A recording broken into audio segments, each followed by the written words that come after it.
Hi, I'm Ryan Lathan with Fort Worth Opera, and I'm here with the delightful Danielle Ranno, stage manager for our upcoming world premiere Zoom opera, Bernadette's Cozy Book Nook. How are you today, Danielle? I'm good. Thanks for having me. Thanks for sitting down with me.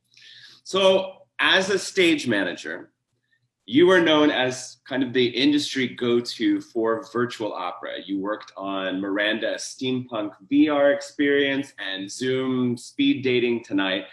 So tell us how you came to be a core member of this new medium and a little bit about your involvement with Kanye West's Mary at Lincoln Center. I'm totally curious about that. Yeah, so I think the Zoom stuff, the online opera or the virtual opera, I think it's like one of those, I was just in the right place at the right time.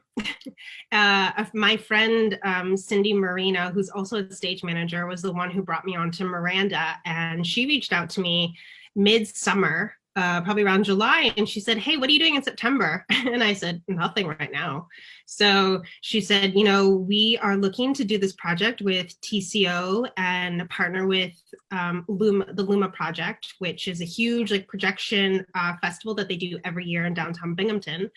And she said, the festival will probably be canceled, but we're still looking to do this. And she's like, would you be interested in it? And at the time, we didn't know exactly, how our roles were going to divide, when the festival was going to happen. Originally, I was going to be the one with the singers, and she was going to be the one who's mostly dealing with the technical aspect of it.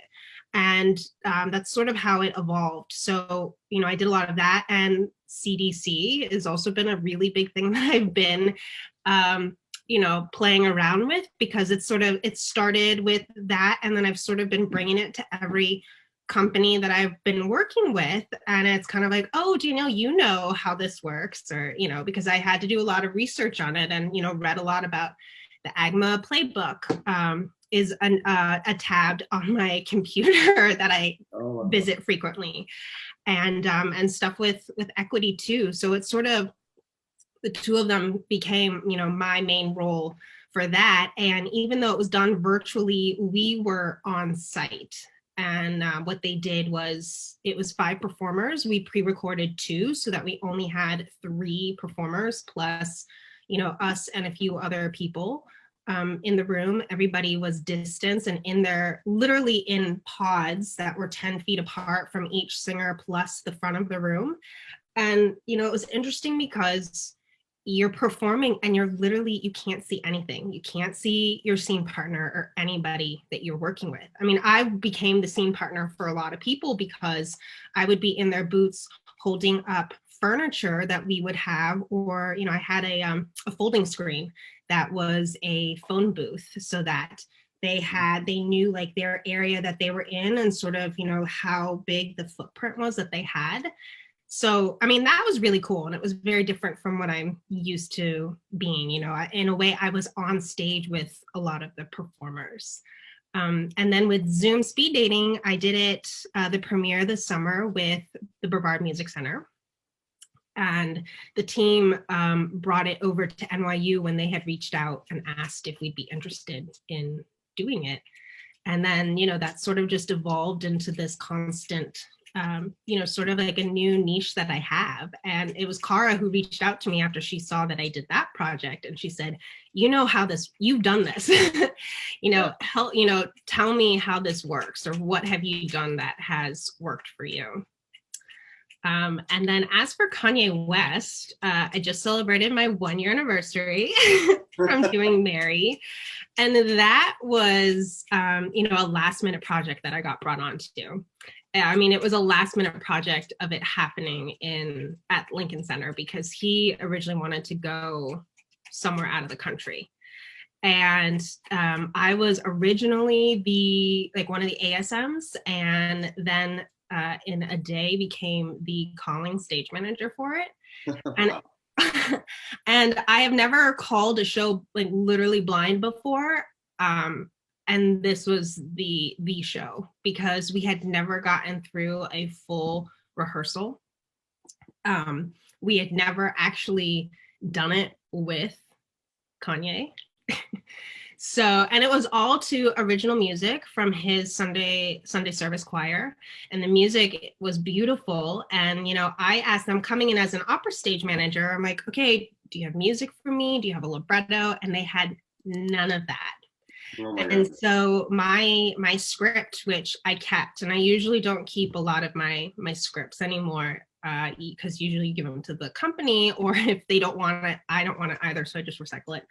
Um, has like notes in the margin of trying, so I could keep on track of when things were happening. So it would say like Mary ooh ooh ah times one, Mary ooh ooh ah times two, and I would just count out the beats of what they were doing, because I tried timing it, that you couldn't do because it was not the same. It was sort of like they riffed off of each other, and I just sort of had to like try to stay with them. So it was like being like having to run a marathon and not knowing when you were going to stop until you actually hit the end.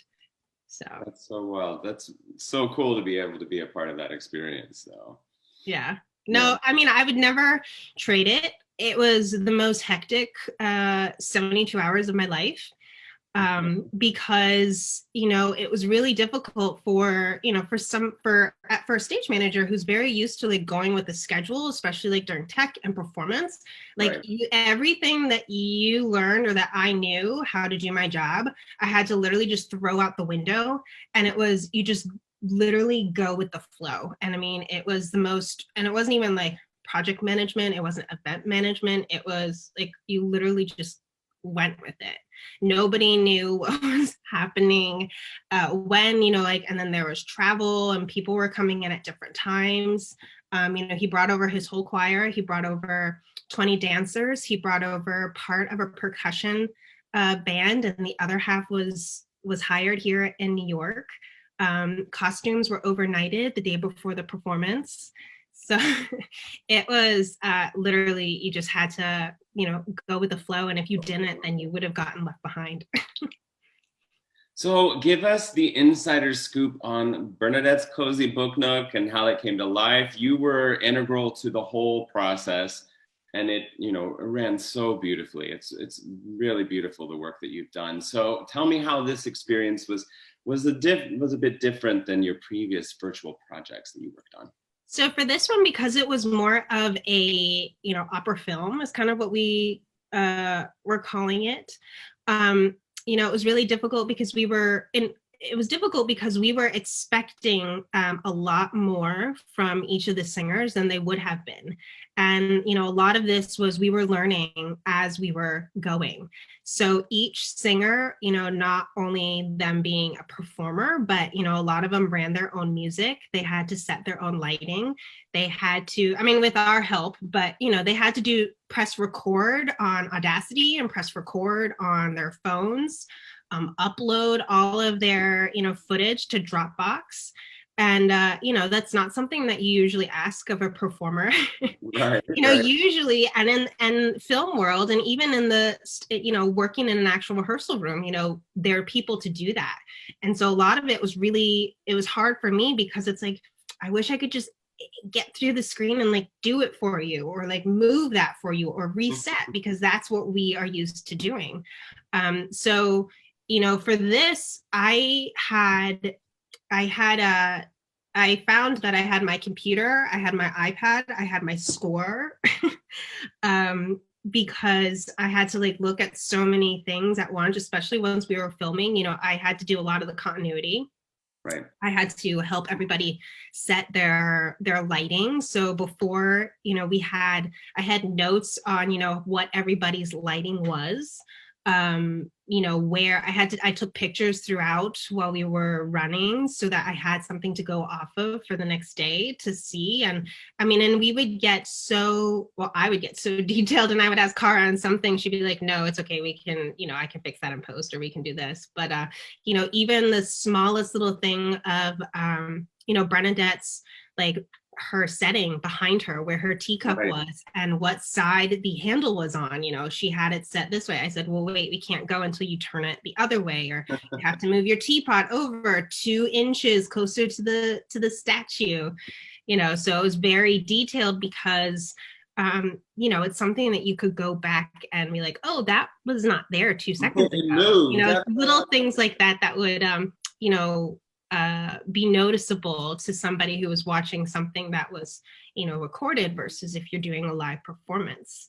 And then when we actually were recording, I kept the log for Cara and Andy to go back to. And so each take, I would say, what take we did, notes that were said or given on each take, like whether it was for audio, oh, such and such. And just because I'm used to being such a detailed person. I mean, I would get so detailed, or oh, this note was half a step too sharp, or they didn't say this word, they said that word. Because again, since everything was recorded, the audio needed to sync with the visuals. So we had to be so meticulous about every little thing. And then having to go back and doing some reshoots, which we did a week, 2 weeks later, and having not touched it or looked at it, I think that was the hardest part, because we had to really go back and reset the scene. And this was done in people's homes, so it's like either you can leave it, or if you take it apart, for an example, like Bill had to block out his windows because of all the sunlight. And so he had to go back and, put all that paper up, and his son got up on the roof and covered the skylight, so it was like those little things that we had to be so particular about. Okay. So one of the things that, was really evident, not going into it, but was how difficult this technology was to everybody. That was sort of another role that I played and we didn't expect it, was IT. And I am in no way an IT person, but in a way we expected that certain people would know how to do this, based on age. And that was, our fault. I mean, we shouldn't have assumed that, but you sort of just do, with the age that we're in right now. Right. And it turns out that everybody was having some sort of trouble with technology, whether it was getting their phone set up, to uploading to Dropbox, to deleting. And so we would take 20 minutes at the end of each session, and it was like DIT with Danielle and with everybody, because everybody had a different setup. It was sitting with them and making sure that they had the right tools to get their stuff to us. And so I did a lot of researching, because like I know Gabby had a different phone than everybody else, and she had a Samsung, which I'm no ways equipped with Samsung, so I had to figure out how to do that. And walking through people on how to delete your videos. And then especially with the new iPhones, you have to go into you have to delete things like multiple times, because it's not just deleting. You have to go to your recently deleted, because that still takes up your memory, and delete from there. And we had people who were running out of disk space on their computers, and because of that they couldn't record on Audacity. So it was we all had this problem in some way or another. And one thing that we decided, if we were to do this again or something similar to this, Cara and I put forth a questionnaire with everybody asking, what kind of technology do you have? What kind of, do you have a microphone? What kind of computer do you have?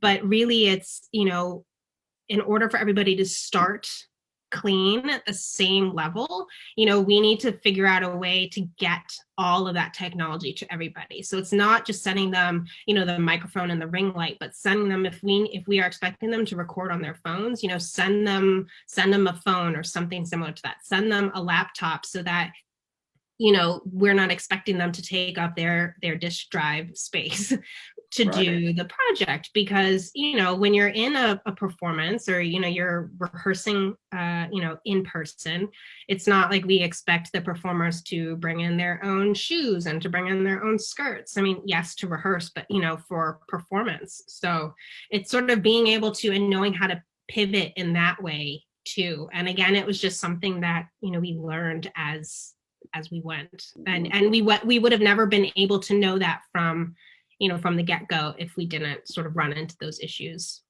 Very cool. Thank you so much for sitting down with me today and talking to me. And I really hope you have a great week. Don't miss Bernadette's Cozy Book Nook, January 14th through the 24th. Visit fwopera.org today to get your tickets.